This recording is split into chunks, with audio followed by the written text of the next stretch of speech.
Well, just behind me is the entrance to the Reed Gold Mine.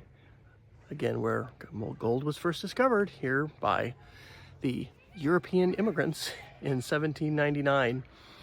Obviously, it's a little dark in there, but I'll walk and just give you a little bit of a sense of what it is like going into the mine.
Hey, this is Wes Fryer, and it is May the 6th, 2023, and we're here at the Reed Mine, which is about 15 minutes from where we live. Did you know that gold was found first by white settlers and immigrants from Europe here in North Carolina, the first place in the United States?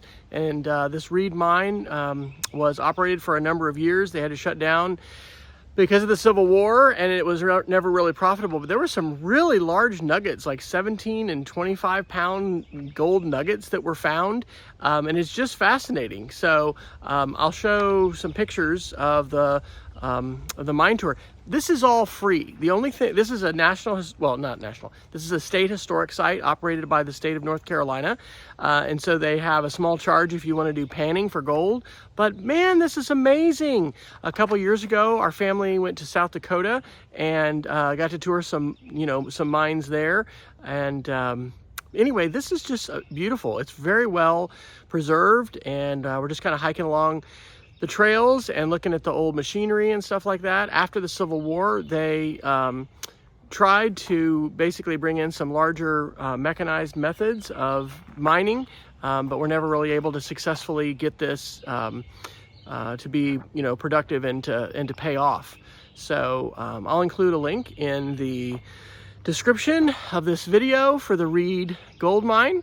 And our neighbor had told us about it. We've seen a bunch of quartz on the hikes that we've taken, in Stevens Creek and other places that we've been hiking, and thought, well, that's kind of weird. Why is there quartz? Well, it's just because the geology of this area, lent itself or whatever to, gold, the formation of gold along veins of quartz. And so anyway, this area where we live is called the Piedmont. We're just outside of Charlotte, North Carolina. And what an exciting adventure. It is beautiful today. It is like 76 degrees. This is right outside Midland, North Carolina. It's just, less than 30 minutes outside of Charlotte. It's like 15 minutes from our house. So kind of cool. Lots of history. But also I'll say there's a video that we watched that kind of started off the tour.